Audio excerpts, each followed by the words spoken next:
형통하게 하는 순종. 하나님을 의지하면 독립적인 아이가 된다.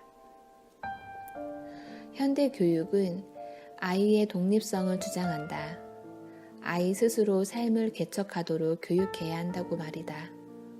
그러나 인간은 홀로 서도록 창조되지 않았다. 인간은 하나님께 예속되어 있다.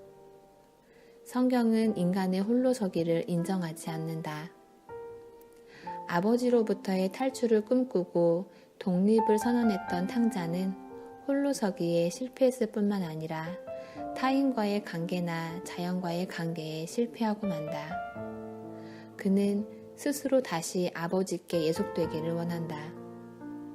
아버지를 떠나 있으면 온전한 자아가 성취될 것 같았고 이웃과 화목할 것 같았고 자연을 다스릴 것 같았지만 그 중심의 관계가 파괴되었을 때 그는 갈등하게 되고 남에게 빌붙어 살며 돼지를 치게 되므로 또 다른 종속관계에 사로잡히게 되었다.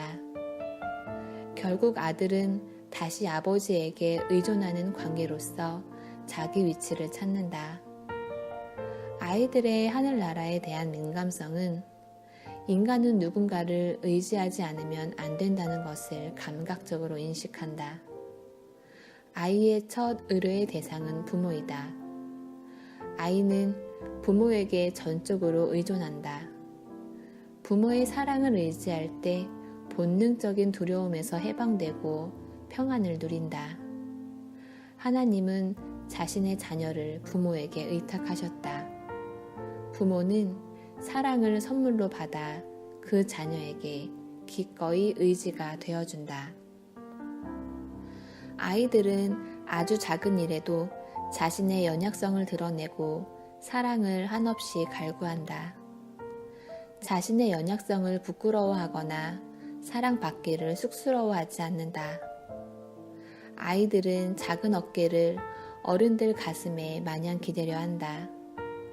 세상 교육은 독립심을 핑계 삼아 아이들을 고독하게 한다. 인간의 본질이 의존적인 존재임을 모르고 홀로 서게 하는 것이다. 그러나 크리스천의 자녀 교육에서의 독립심은 그 본질이 다르다. 크리스천 자녀 교육에서의 독립은 하나님께의 의존이다. 크리스천 부모의 가장 큰 사명은 아이들을 하나님께로 이끌어가는 것이다. 한나가 어린 사무엘을 하나님 전에 떼어놓고 왔을 때 사무엘은 하나님과 함께하면서 참된 독립을 하게 된다. 그러므로 부모는 자녀를 자신의 치마폭 속에 자꾸 감싸는 것이 아니라 하나님께로 자녀의 등을 밀어야 한다. 요즘 부모들은 자식의 독립을 두려워한다. 자식이 자기의 품속에서 빠져나갈까봐 두려워 징계도 못하고 아이가 자라서 독립을 주장할 때 허탈감에 빠져 자기의 실존까지도 흔들린다. 이는 부모와 자식 간의 관계가 바르게 정립되어 있지 못하기 때문이다. 한 랍비의 아내가 사랑하는 쌍둥이 형제 중 하나를 잃게 되었다. 아내는 집을 나갔던 남편이 돌아와 아들의 죽음을 슬퍼할 것을 알고 집 밖에서 남편을 기다렸다. 그녀는 남편에게 이런 질문을 했다. 만일 어떤 사람이 우리에게 보석을 2개 맡겼는데 그중 1개를 다시 내어놓으라고 하면 어떻게 하시겠어요? 그야 주인에게 돌려줘야지. 이러한 부모의 독립된 자세만이 독립된 자녀를 기를 수 있다. 부모가 자녀를 오직 하나님께 의존하도록 하지 못하고 자식에 대해 집착할 때 하나님은 그 자녀를 부모로부터 떼어내 훈련시키신다. 리브가는 에서가 이방 여인과 결혼함으로 큰아들에게 실망한다. 대신 작은 아들 야곱에게 집착한다. 리브가는 야곱만큼은 자신의 뜻대로 키우고 싶었던 것이다.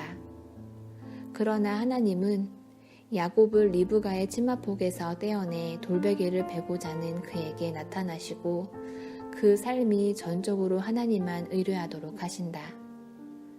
요셉의 경우 역시 아버지 야곱의 편애에서 떼어내시고 애굽으로 보내 훈련시키신다. 성경 속에서 독립된 모습으로 자라는 아이의 모습을 소년 다윗에게서 볼 수 있다. 사무엘이 하나님의 명령으로 이새의 집을 찾았을 때 다윗의 형들 7은 모두 이새와 함께 있었으나 막내인 다윗은 홀로 양을 지키고 있었다. 다윗은 푸른 초장에서 양을 치며 수금으로 하나님을 찬양하고 하나님과 대화를 나누었을 것이다. 하나님이 자신의 목자 되심을 믿고 그는 양에게 달려드는 사자나 곰을 쳐 죽였다. 어린 다윗은 하나님을 의뢰하는 법을 배우며 내가 하나님의 집에 영원히 거하겠다는 고백을 한다. 하나님의 집에 거하며 하나님과 함께 살기로 작정한 다윗은 하나님이 힘의 근원이심을 안다. 그래서 그의 삶은 평화롭고 용맹스럽다. 블레셋의 장수 골리앗과 맞설 때도 그는 만군의 여호와의 이름으로 나가 상대의 목을 벤다. 하나님께 의탁된 자는 삶을 용기 있게 개척해 나간다. 바쁜 시대를 사는 지금의 아이들은 왠지 불안해하고 안정감이 없다. 그러므로 조용히 홀로 앉아 있을 시간을 준비해 주는 것도 좋다. 조용한 들판의 다윗처럼 묵상의 시간을 의도적으로 마련해 주는 것이다. 한 달에 한 번 정도 고요한 밤 촛불 주위에 식구들이 들러앉아 하나님의 말씀을 듣고 묵상하며 찬송을 들으며 주님을 생각하는 시간을 갖고 주님의 음성을 듣는 침묵의 시간을 가져보는 것이다. 자녀가 어려운 일을 고백해 올 때면 우선 함께 기도하고 문제의 답을 성경에서 함께 찾아보는 것도 중요하다. 이때 부모는 동역자들에게 성경에 대한 지식이나 교육 방법, 분위기 조성 등을 배우는 기회로 삼고 자녀와 함께 그 문제의 해결책을 찾아야 한다. 그 과정에서 부모의 언어의 주체는 늘 하나님이 되어야 한다.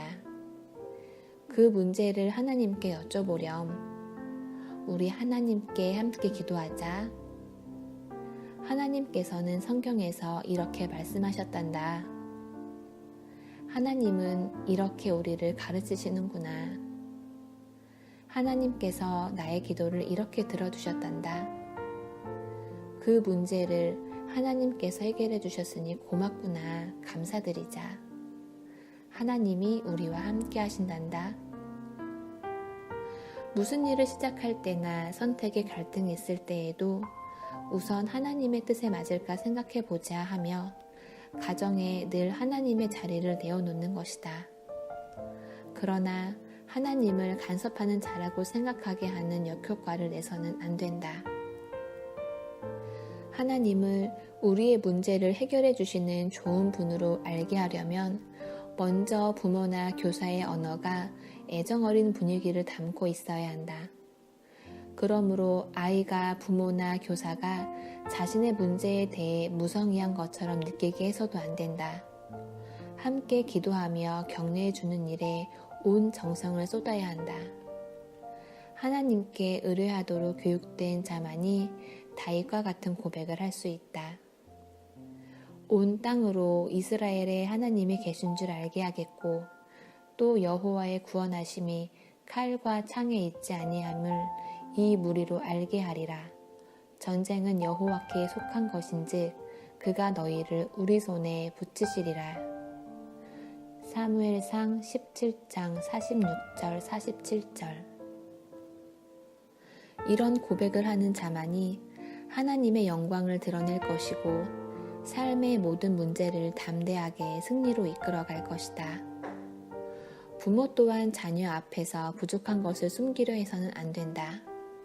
부모도 어려움이 있음을 자녀들에게 알리고 기도를 요청할 때 그들의 자녀는 하나님만이 전능자이심을 알게 될 것이다. 지니 핸드릭스는 자녀를 독립시키는 것이 하나님을 의지하도록 만든다라고 했다. 그러나 나는 이 말을 이렇게 바꾸어 말하고 싶다.